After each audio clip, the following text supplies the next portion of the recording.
प्रिय श्रोताओं, आपके प्यार और सहयोग के लिए धन्यवाद। कृपया अपना प्यार ऐसे ही बनाए रखें। नए श्रोताओं से निवेदन है वॉयस नेक्सस चैनल को सब्सक्राइब करें। धन्यवाद। शीर्षक है पत्नी की अंतिम पत्र। पत्नी का देहांत हुए 15 दिन हो चुके थे।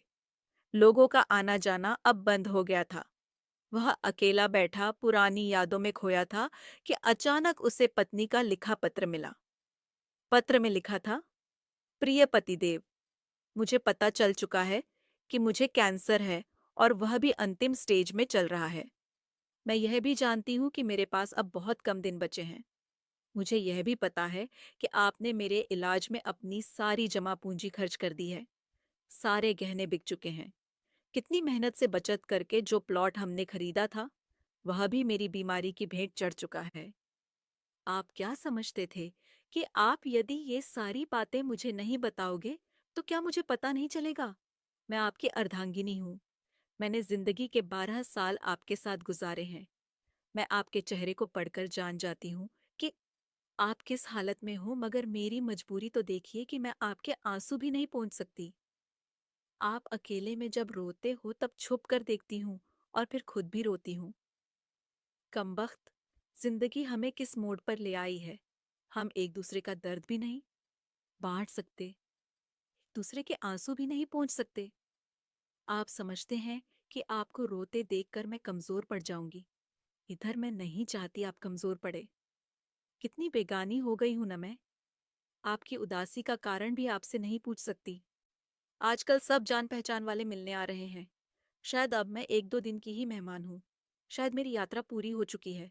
ये कैसा बुलावा है जिसका मुझे पहले से पता है। मुझे मरने से डर नहीं लगता। मुझे डर लगता है कि आप कैसे सह पाओगे मेरी जुदाई। शाम को घर आते ही मुझे तलाश करते हो, मगर अब मैं घर में नहीं मिलूंगी। कलेजा मजबूत कर लेना। जानती हूँ कि आपके लिए बहुत मुश्किल होगा मुझे भुलाना। मैं 2 दिन मायके चली जाती हूँ तो पीछे पीछे चले आते हो। अब तो हमेशा के लिए बुलावा आ गया है। हाथ और साथ दोनों छोड़कर जा रही हूँ, मगर आप हिम्मत मत हारना। बच्चे अभी बहुत छोटे हैं। उनसे कहना मम्मी भगवान के पास गई है। जल्दी लौट कर आएगी। मेरे चले जाने के बाद बिल्कुल भी मत रोना। कलेजे को पत्थर कर लेना। आप मुझसे कहा करते थे ना कि मैं बहुत डरपोक हूँ, बात बात पर रो पड़ती हूँ। अब देखो ना आपकी पत्नी कितनी मजबूत हो गई है। दुनिया से विदा होने वाली है। रात दिन दर्द को लेकर जी रही है, मगर एक बार भी नहीं रोई। हमारे साथ का सफर बहुत छोटा रहा, मगर क्या करूं, अब साथ नहीं दे पाऊंगी। इतना प्यार देने के लिए शुक्रिया। मेरे सारे नखरे उठाने के लिए शुक्रिया। मुझे टूट कर चाहने के लिए शुक्रिया। जानती हूँ आपको मेरी लत लगी हुई है, भुलाना बहुत मुश्किल है, मगर आपको खुद को संभालना ही होगा। मैं रोज आसमान से देखा करूंगी।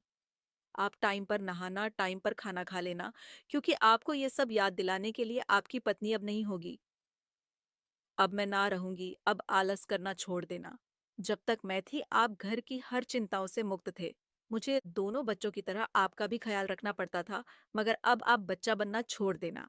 अब रूठना छोड़ देना, क्योंकि आपको मनाने के लिए अब आपकी पत्नी नहीं रहेगी। अब टूटना भी छोड़ देना, क्योंकि आपकी हिम्मत बंधाने के लिए आपकी पत्नी नहीं होगी। आए जिंदगी, तेरे सफर में इतने गम क्यों हैं?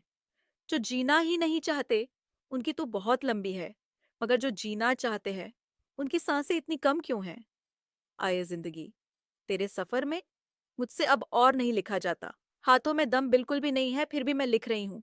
आप 2 दिन से सोए नहीं थे, इसलिए आज गहरी नींद में सो रहे हो अत। मुझे लिखने का वक्त मिल गया, मगर अब मैं लिखना बंद करके आपको थोड़ा सा निहारना चाहती हूँ। पता नहीं सुबह उठूं या ना उठूं। आज आखिरी बार आपके हाथों का तकिया बनाकर सोना चाहती हूँ। आपके सीने से कान लगाकर आपकी धड़कनों में खोना चाहती हूँ। अब सभी नए श्रोताओं से निवेदन है, चैनल को सब्सक्राइब कीजिए। धन्यवाद।